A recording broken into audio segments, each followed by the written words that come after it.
quelques jours de la commémoration des 1 an de la tempête Alex, nous vous emmenons à la découverte de l'exposition Auré à la Villa Cameline à Nice.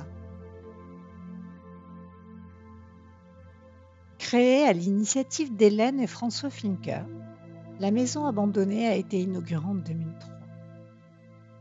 Construite au début du siècle dernier, elle a été abandonnée pendant une quinzaine d'années. Taguée, squattée, elle est actuellement conservée dans l'état et les artistes qui y exposent doivent s'adapter à cet environnement particulier.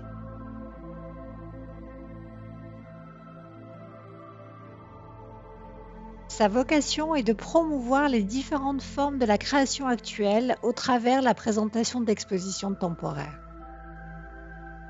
Hélène Fincker, l'hôte des lieux, accueille sur rendez-vous jusqu'à mi-octobre le collectif Palam, un collectif artistique dont l'une des matrices de création est la marche en nature. Les mercredis et samedis, les membres du collectif Palam se relaient pour nous raconter et nous expliquer cette histoire extraordinaire et le but de l'exposition Auré.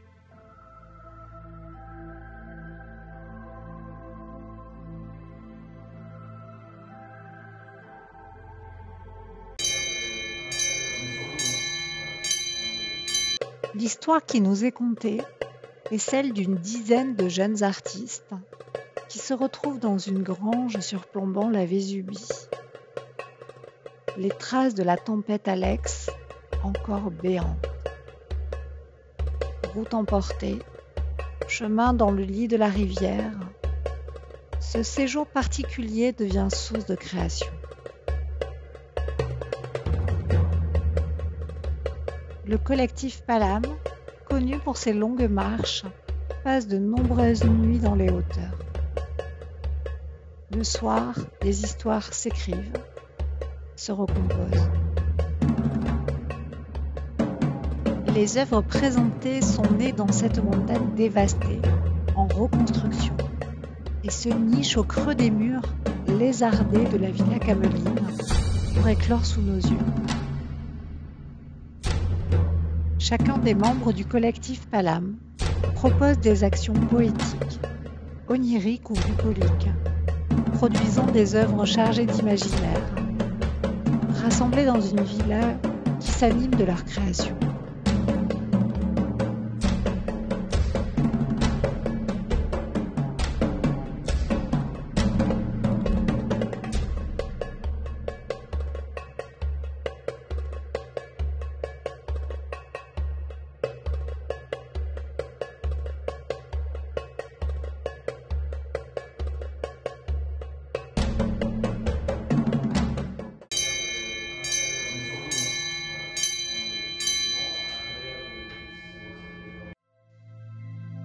À l'orée de la nature, ni tout à fait dedans, ni tout à fait dehors, les artistes ont prélevé sous les feuilles d'un arbre, au creux d'un cours d'eau, dans les ravines d'un champ, des matériaux qu'ils ont récoltés pour recréer leur nature. Une nature fragile, en équilibre, en construction. Une nature en devenir, une nature qui se cherche. Ensemble, ils ont appris à entendre cette nature abîmée, à s'adapter à elle, à la préserver et à créer à partir d'elle.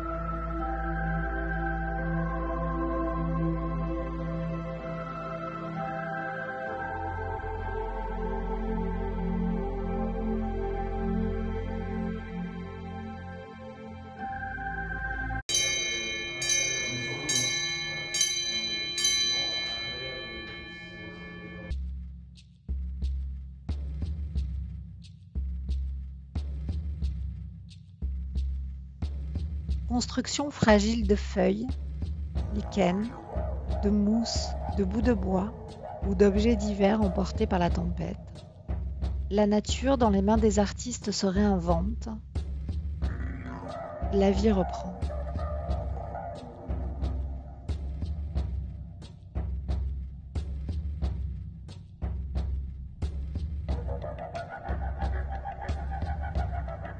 Les pierres, la terre, l'eau, le feu bruissent dans leur création.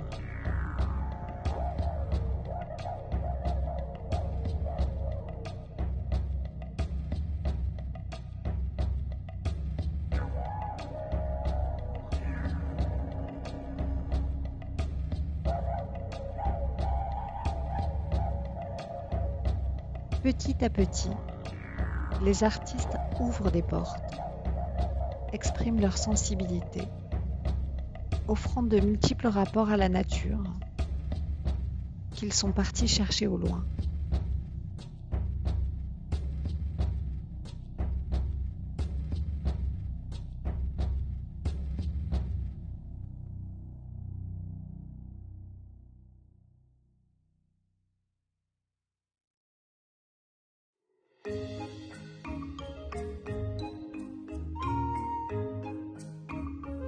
Et puis apparaît un nouveau langage, le langage de leur création. Une création protéiforme, prolifique, inventive, provocante, bavarde. À partir de si peu naît la profusion. La Renaissance est à l'orée.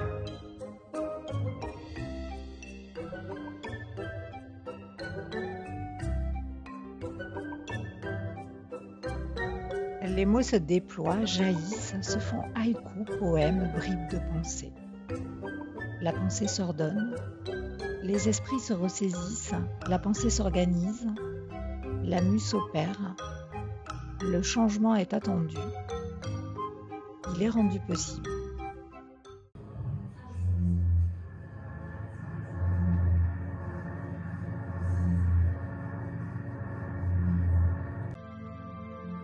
L'installation sonore de Benjamin Fincher exacerbe l'atmosphère de cet univers de déambulation, aussi étrange que poétique.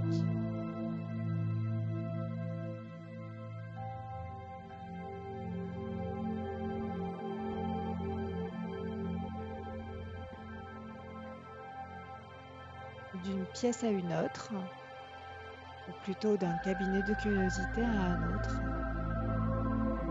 les artistes nous emmènent avec leurs œuvres. Plus de 70 sont à découvrir durant cette exposition. Des plus petites, infimes, aux plus grandes.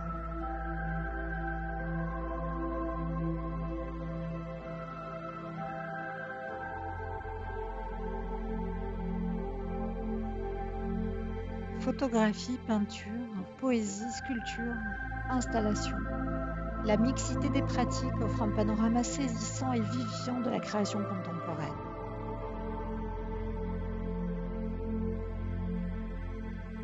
Ce qui frappe particulièrement dans ce projet, c'est la force du collectif d'artistes.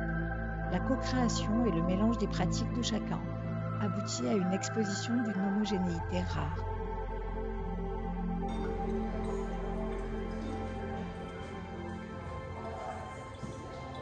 Chaque artiste dans ses œuvres exprime ses propres idées et offre son esthétisme singulier sur l'obsolescence de nos rapports à la nature et au vivant, sur la nécessité de changer nos pratiques.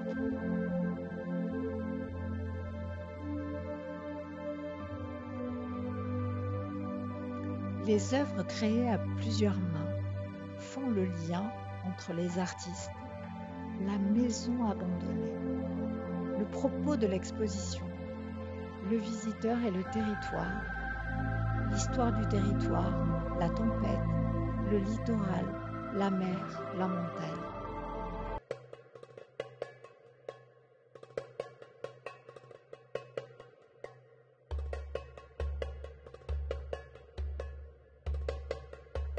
Un écho à plusieurs voix, tantôt tourmenté, optimiste, tantôt névrotique ou poétique.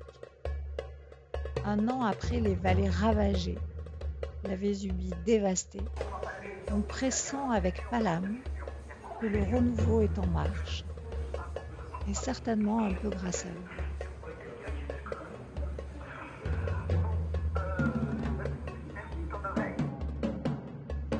Comme un fil d'Ariane, il faut peut-être reprendre l'ouvrage que l'on avait abandonné. Et le faire.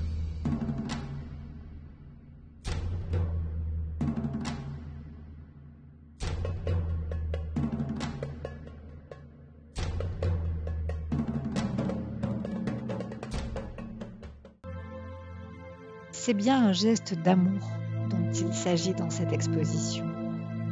Ces jeunes créateurs nous offrent un élan vers l'avant ou vers l'après, vers un autre monde à partir de l'ancien.